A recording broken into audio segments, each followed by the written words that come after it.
Right, welcome to another season of Talk of the Lane. This is season 2, episode 1.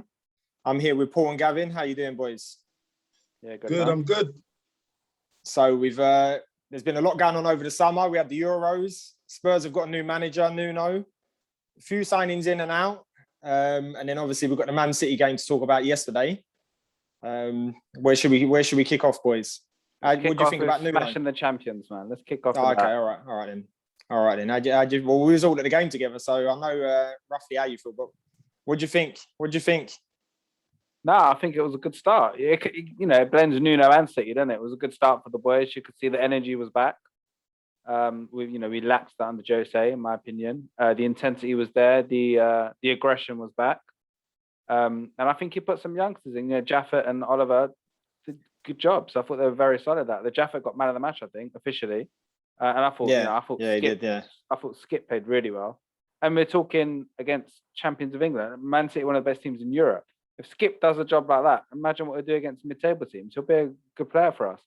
Gap was saying yesterday, I'm sure I'll come on to it, but one Oliver Skip performance is better than I've seen Harry Winks play for us in how many seasons? So all in all, I think there's so many positives.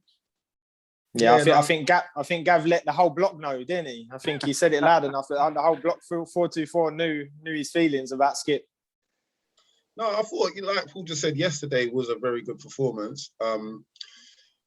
Skip, he started a bit nervous, but he grew into the game, and not even that, he was solid, and he always wanted to go forward. You know what I mean? He wouldn't just try the simple pass, and I think that loan at Norwich last season definitely helped his development. Yeah, and I know Paul said, it's Man City, but also City start slow. That wasn't their full team. They wasn't up to scratch, but I'm not taking nothing away from the victory. Come on, if someone said start of the season 1-0, you're going to beat City at home. No Harry Kane, no Ndombele. You know what I mean? You're going to take that. Or Toby's gone as well. So yeah, and I agree they start slow, but he's up against people like Fernandinho. Like, he's one of the best D-mids in the Prem scene, man. He's such a good player. And for Oliver to come up against him and Gundogan and people like that, he didn't look out of place, did he? And I agree, they do start slow. They're notorious for starting badly, but he held his own against really good players out there. Yeah, definitely. I think Nuno got it spot on tactically. Against that City side, it seemed as if everyone knew their job.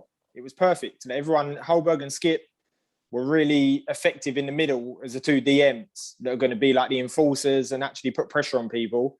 And then that released Delhi to go into like a front four where they could actually put pressure on each person who had the ball. So when City didn't really have the ball, like for long spells where they were sort of had loads of time on the ball, it seemed as if we were like closing down. That was the game plan. It seemed more, obviously it did work from the result, but the actual performance as well, especially the second half. And that was the they were terrified of that counter attack. Yeah, definitely. They were terrified of that counter. Like, it's like as soon as we break out, it would only be like, at some points, it would only be like Bergwijn and Son. It'd be like 2-on-4, but they were like backtracking. They were panicking, even though they're outnumbering us, but we're breaking on them all the time, kind of thing. Yeah, but usually they got Walker in that back four for the pace.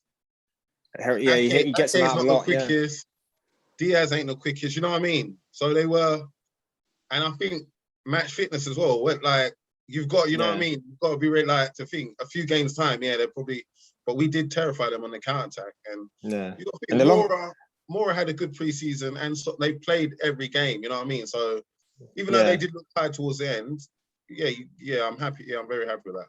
Lucas looked they sharp. Seemed well drilled, didn't they? Bergwijn looked solid. I mean, at the free, if Harry Kane does come back into the fold, who knows if he will, I'd imagine Bergwijn gets dropped, right? Yeah, definitely. Yeah. I like what he wants. Bergwijn, to me, just the end product's not there. Well, we saw with his 1-on-1. Although he did get the assist for Son's goal. No, he passed it to him 30 yards down, an assist back on the pitch. And Sunday it all counts, isn't it? But yeah, Bergwijn, you know what? He tries hard, but I just think he should be getting minimum 10 a season. That's league at least, if you're playing up top. You know what I mean? Yeah. Wing or playing in the front three, and he doesn't look like he's gonna do. You know what I mean? Although he got the chance yesterday, and Nuno's got to drill into him. Keep getting into that position. Keep working on your shooting and training, and maybe he will come good. All right. Well, hopefully, like I said, this Gill, I want to see what he's like. And I do honestly hope Lo Celso can hit what he needs. You know what I mean? Yeah. We've had him what? He's meant to be a talent. He's in the Argentina squad. But for us, he's not really... What would you say his best position is for us here? I was surprised yesterday that he come on in that position as well, because he come on as sort of like an inverted winger, as sort of like part of the three up front. I thought he'd be coming on for like more of a central midfield role because he's more of like the creative. But yeah, it seemed as if he put him on the left side.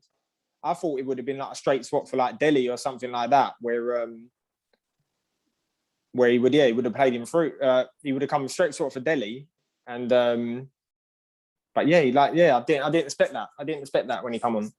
I thought he would have brought on Gil if he was going to play out wide. What did you think of Delhi? I thought he worked hard. I thought he's definitely improving on obviously the last year and a half. He's not been the same Delhi as what we were used to in the first few seasons. I think he looks as if, like you said to me, he's bulked up. You can see he's bulked up. Yeah, he's worked hard in pre-season, isn't he? It looks as if he's worked it out now that he's sort of being as he's playing in a more deeper role compared to when the first couple of seasons he used to play like off of Harry Kane, didn't he? And like running the goal, running the gaps, running the holes. When now he's playing a little bit more deeper, it seems as if he's worked it out. He's got to adapt his game, kind of thing. Yeah. I read a stat. Apparently, he covered the most ground for us in that game. Yeah, I think it was like 11 km or something, wasn't it? Yeah, most out of anyone. And you could see that as well because he was actually like breaking up a lot of play. There's a few times where he's putting challenges in and stuff like that, which he don't. And maybe that's it. Maybe because he was slightly deeper and he wasn't attempting the flicks and tricks because he's a bit deeper and it's a bit more risky. You kind of always think, did he have the best game? But when you look at it, I thought he played okay. But then he was in front of Holberg and Skip, and I thought they both played that. They were immense, both of them. Yeah. Definitely agree. And what about Tanganga? He was a beast, man. He's so good, isn't he? I thought he did really well. That's the word, and he's fast. He's strong in the tackle. Like, I don't think Sterling beat him once. And you're up against Raheem Sterling in form. One of the best players in the Premier League. They doubled up on him a lot of the time as well. You had Grealish going around Sterling or Sterling going around Grealish, and he didn't really get. Grealish didn't like did he? Grealish went up for a proper challenge. Yeah, once he put him down that first, I think it was in like the first 5 minutes, he like shoved him in the back near the benches. Yeah. And Grealish went down. I don't think Grealish, I thought he probably didn't realise that. It's like that old-fashioned mentality, innit? Let him know you're there, let him know what you're about. And from that moment, I think you're right. Grealish was scared to go. Yeah, Grealish was scared to go past him because he didn't want it. Yeah. You have to pull his shin pads up if he plays against him next time, innit?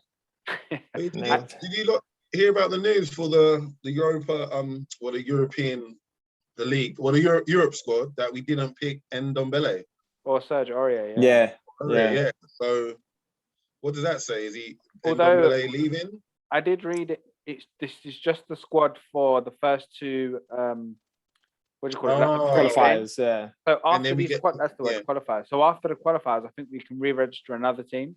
For the group stages, yeah. So I think we might be able to pull Ndombele back in, but it does mean it maybe looks like he's leaving us, to be fair. I'm not sure. I've heard some things to that as well, apparently, because he's just had a kid as well.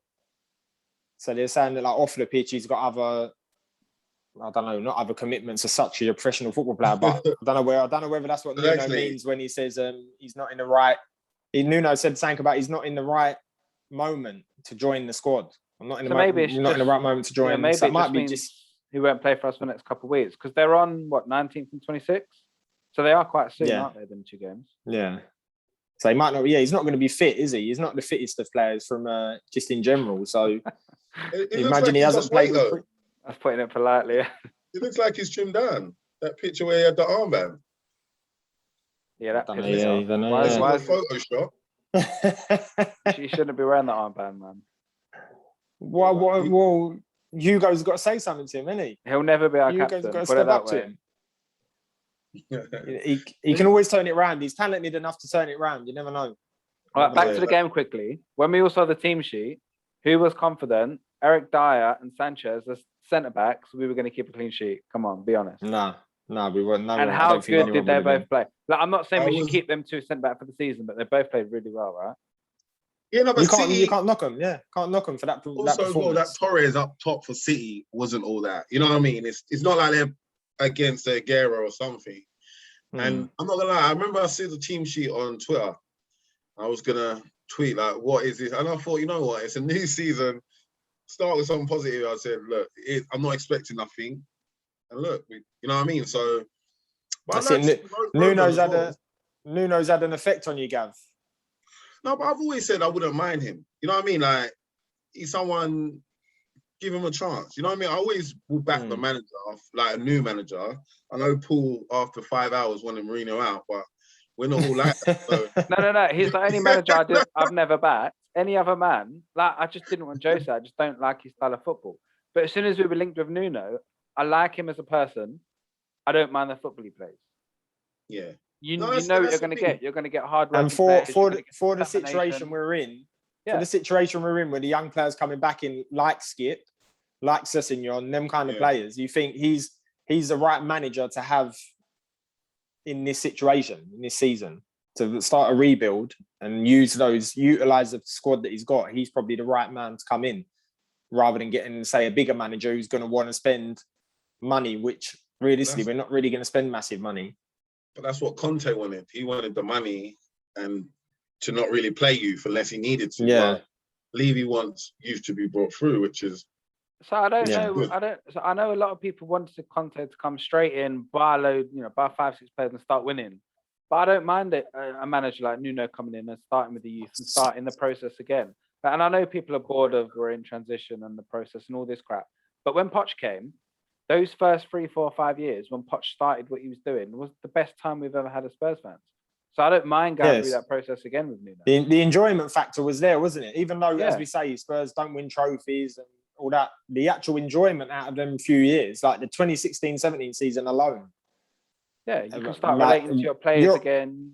You'll remember that season in 20 years' time.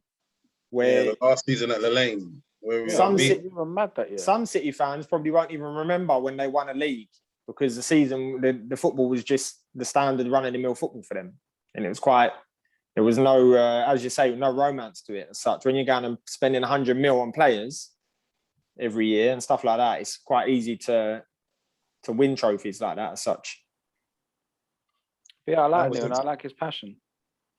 Yeah, well, like I said, early days, we'll take every game as it comes. So yeah, definitely. Do you think we'll add before the window shuts? It's looking like it, isn't it? Yeah, I'm confident we get.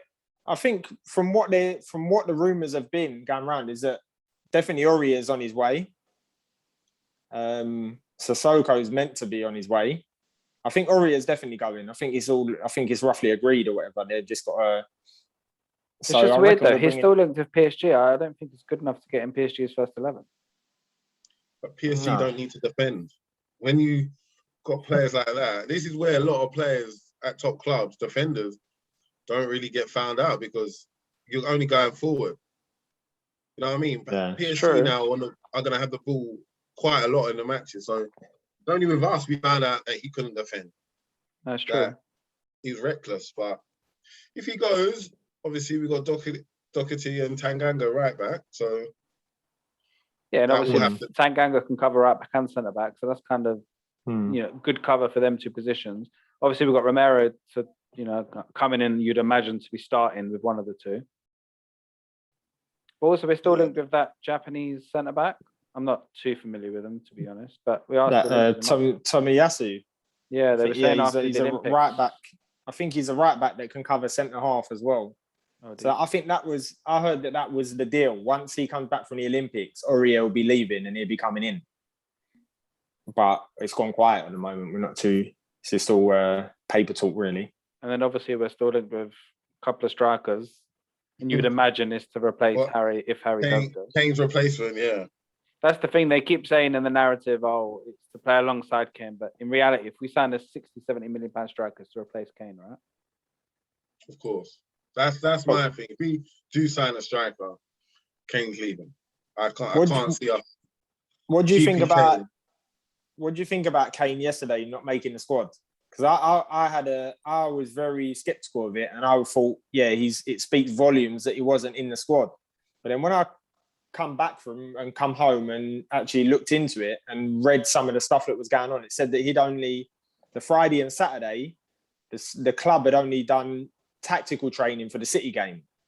Yeah. So for him to be training those days, he didn't really do like full training sessions with the squad.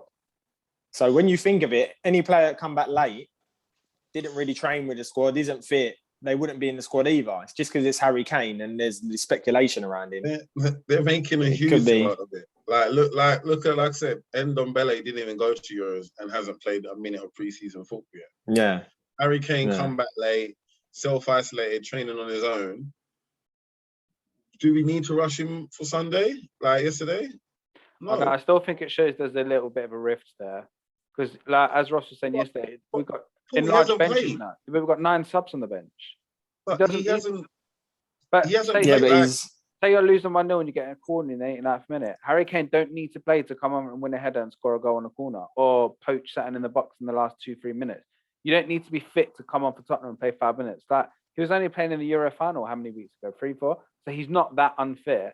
I still think it shows that there's a bit of a Nuno saying, mate, if you want to commit. Otherwise, I'm going to leave you out in the cold. I don't know. I do think the club are. I think it's a bit of also. It could be a bit of a power move with them. Sort of like they're going to force his hand, where it's sort of like, right, you've been dropped for this game. You're not fit. We'll drop you for this game. It's up to you now. You either commit to staying and jump on board with Nuno and the squad, or you commit to going. Put a transfer request in. If City pay the money for you, which they desperately need to now, you can go. But he's got to commit one way or the other. He can't sit on the fence no more behind this fake statement where he's like, oh, I respect the fans so much. Because as you see, and you was both singing it as well with me, everyone was singing, are you watching Harry Kane? Yeah. Which I never thought we'd be singing that to him ever. In my head, my point of view was, look how good the team is. Look what we can be. Stay with us. I wasn't singing it as in having a go at him. I think a lot of people were pissed off and they were saying, like, you respect the club. That was more the tone for me. It's a bit like, are you watching? Like, are you seeing this? Like, you can obviously go and, as City found out, you can go and spend 100 million on Jack Grealish and he gets pocketed by Tanganga. He was free. So it's sort of like, it don't always work when you... That's why I got my debit card out at one point to the City fans below us, because they're all talking about money and all this stuff. I was like, it don't always work. When you use your debit card all the time, it don't always work, because you found out today. Yeah, no, it's true. You can't... I know what you're saying. But the same, I don't think Kane has disrespected the club, because no one actually knows what... You know what I mean? If he disrespected the club would have fined him. And if they're scared to fine him because they think we find him, he's going to leave, then the club needs to grow some like balls, basically. You know what I mean? Yeah. If he really did come back to training, fine him. I don't care who you are. You know what I mean? So, and then to me, yeah, like you said, Paul, him not being on the bench, but I just think if you've only been back a few days, if you're staying for the season, you still got another 37 league games. Do you know what I mean? Yeah. One game ain't gonna... And a lot of other players did start on the bench for other teams. You know what I mean? And so... Yes, well, let's see. We've got next week. If he's not in the squad, then the other smaller thought is they just didn't want him to get injured. If we're going to get 150 mil for him and keep him out of the squad, that's the other thing. Yeah, basically, that's the thing with especially with Kane.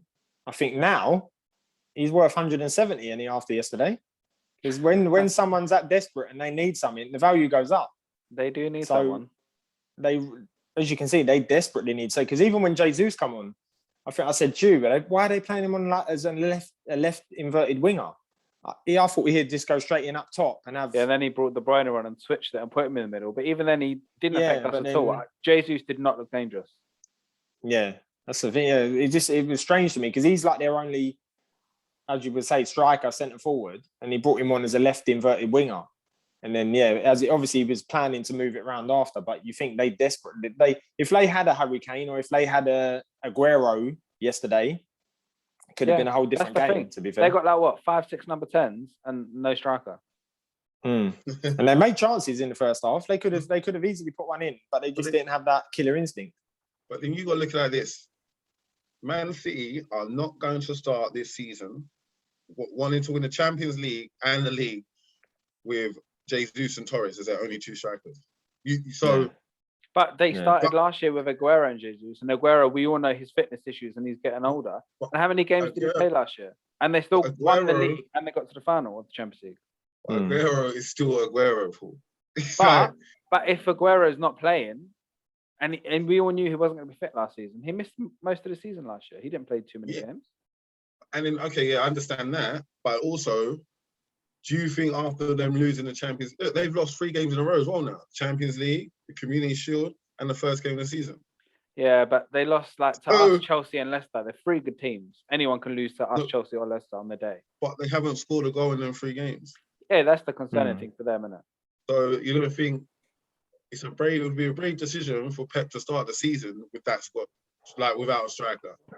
But then I listened to TalkSport yesterday on the way back from the game, and a lot of their fans aren't that fussed about Harry. They would rather wait 1 year and go for Haaland next year. Because it is a lot of money when you think of it. What is the asking price? 130, 140? I think and he's what, 28?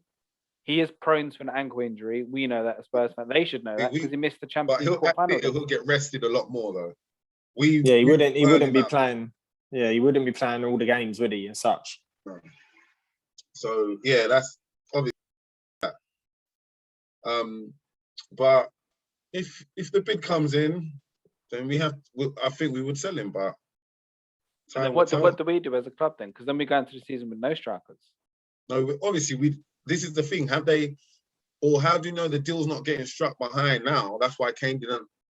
That's the other thing. Yeah, that's the other thing. It might be like, we'll sell him to you, but let's get all up. You know what I mean? We want. They do say with Patrizzi that he apparently he's known for making deals for like 5 or 6 players, and then he just picks one player. So when there's all these rumours going around about we're in for this player, we're in for that player, there is that rumour where he says like, yeah, he does a few deals and then he pick what he wants according to what he wants, but he's got them all agreed. So you never know. It could be that they've got 3 or 4 deals in place, and all it takes is Kane to go for them to then sanction one of them deals. Yeah. But the thing is, as much as I love Kane and that, if we got that Martinez from Inter Milan, he looks all right. Obviously, he's not no Harry Kane, but he's young. You know what I mean? It's a striker I'll take. It's different if we were bringing in a Janssen or someone. I could get in. Hopefully, we don't go back to Janssen and that kind of caliber. You know what I'm trying to say? Or even, Vinicius or them kind of players. You need someone who can actually go in first team every game. But then Martinez is not proven. He might take 6 months to settle. And then what do we do? Who scores the goals? Apart from Son or... Paul, he looks good. He looks good, man. I've watched him a few times. He looks good. So you're confident. We sold Harry for what? 140.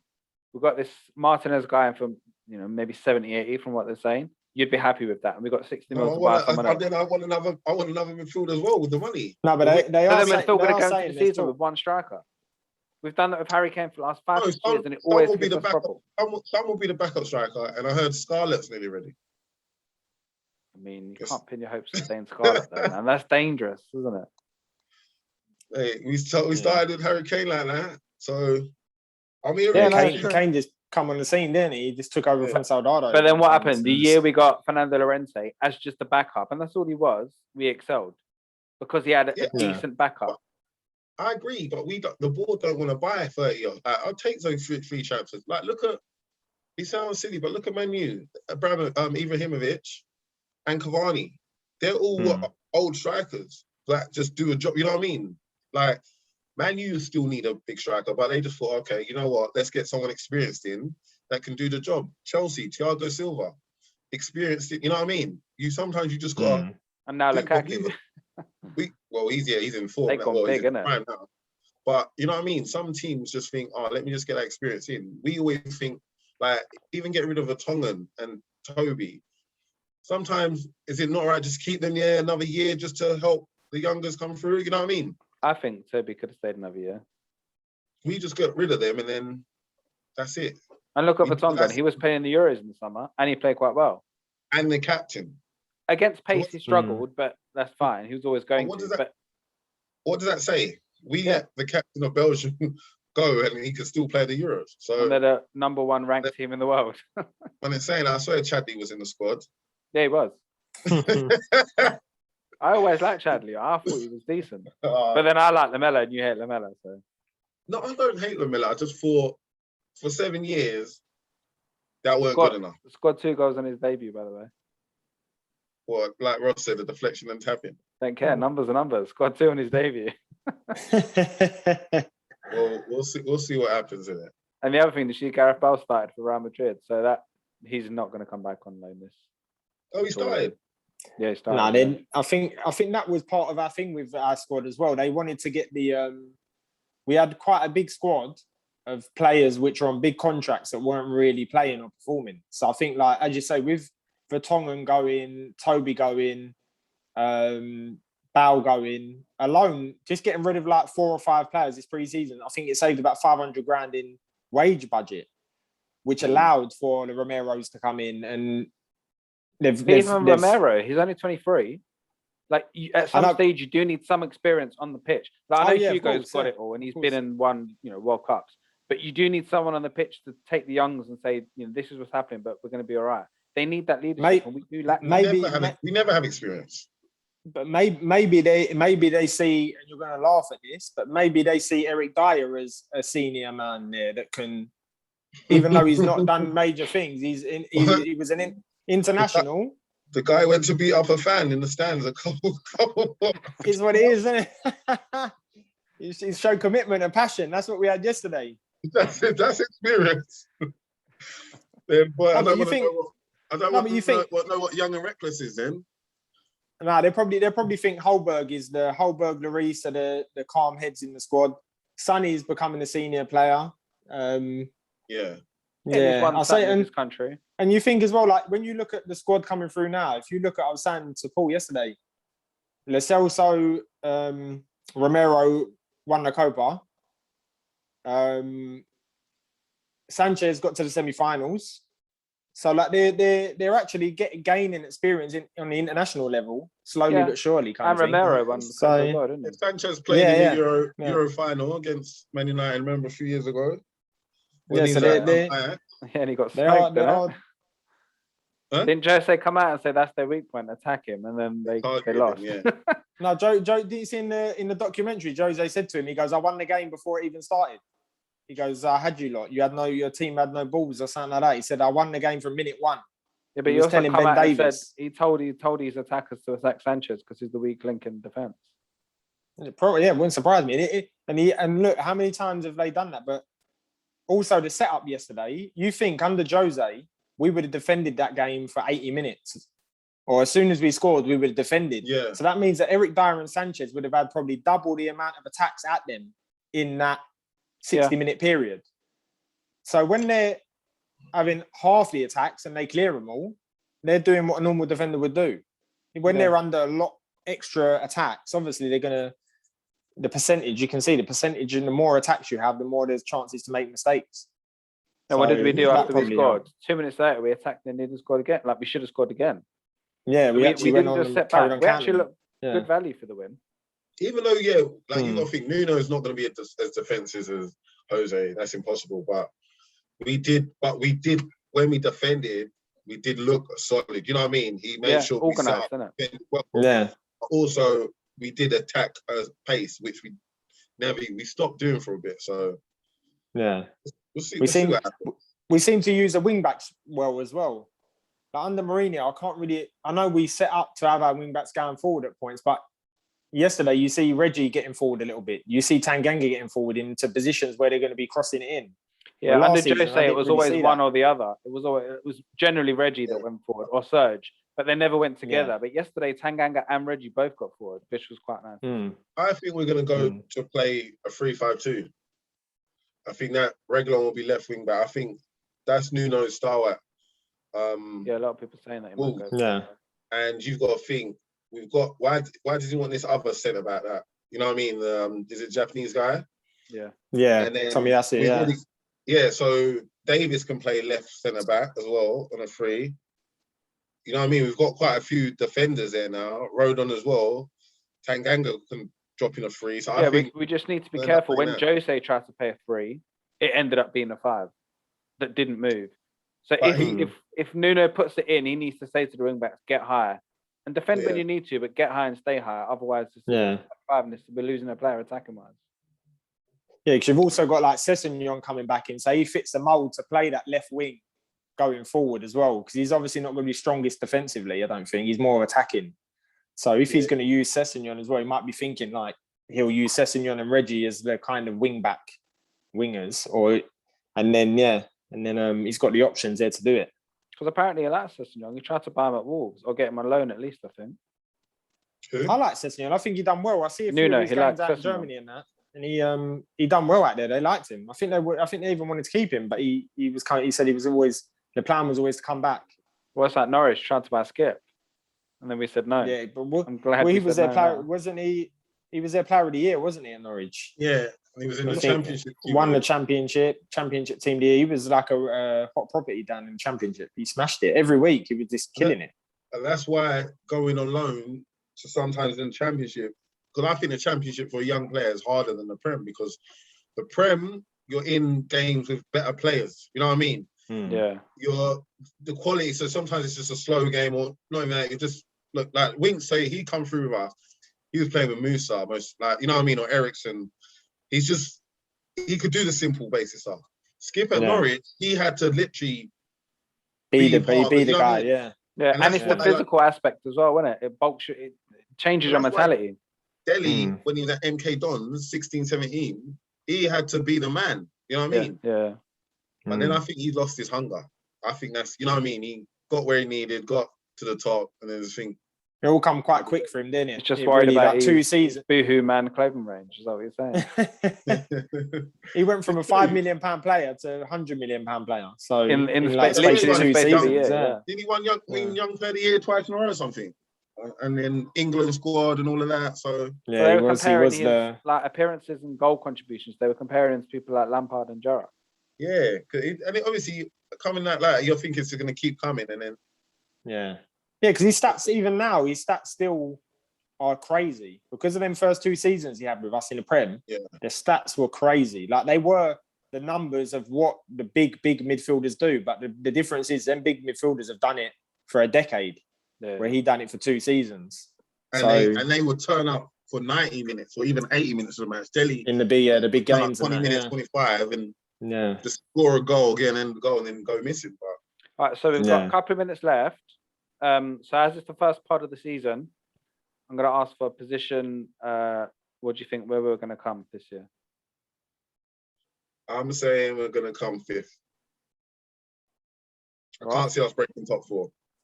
Yeah, so I'm more, I'm positive. I'm always optimistic with it. Depending on signings coming in, at the moment as we stand, probably 5th or 6th. Yeah, with a good cup run, good Europe run in the conference, we should be winning that conference. Realistically, from the teams that are in it, if we're not in and around winning it, what have we been doing? Like, unless we put like the youth out there or something. But if we bring in 2 or 3 decent players, if we kept Kane, bring in a creative and another defender, we could be in and around the top 4. I don't think we're going to be far off. I don't think. Yeah, I think we'll be 5th or 6th. It'll be us and Leicester 5th and 6th, and I hope we win this Europa Conference competition. Yeah. That wouldn't be a bad first season for Nuno, would it? 5th in this Europa Conference. No, especially with, as we said, it's this rebuild Poch was talking about. It's actually started now. So this season is a rebuild. It's a new manager, new era, a lot of new players that are coming into that squad. So we can't expect to just have like a great season straight away. Like there's got to be some foundations built. Well, yeah, Gat was telling me after the game yesterday, if we do this for the next 37 games, we'll win the league. But at the end of the day, 3 points, clean sheet. I'll take it. You know what I mean? And a free flag as well. We're back in the stadium after COVID. That was good enough for me. I'm buzzing just thinking about the actual game. It was so good to just be in the stadium. And what is it felt now? normal again. It felt like that was the opening of the stadium. You know what I mean? Like, because it was a good atmosphere. When it opened, it was halfway through a season. You know what I mean? It just felt weird. I don't remember having that atmosphere at any other games, really. I There think weren't really everyone's other games where we was buzzing. everyone's happy to be back. Maybe City in the Champions League. That was the last time I thought like the actual stadium was buzzing. That was good atmosphere. But other than that, I don't remember any other games where I'm like really like. I'm still thinking about it now, thinking that game was like it was so good just being there. It was actually a good game as well. Yeah, it felt like it was. It felt almost like how you used to feel when you went to the old stadium, enjoying the game, enjoying. You know what I mean? Like you actually wanted to go and enjoy it, like with no like reservations of like, going to get hammered, not going to play well, going to be boring, going to be defensive. It seemed as if there's a bit of optimism there. Cut out, Ross.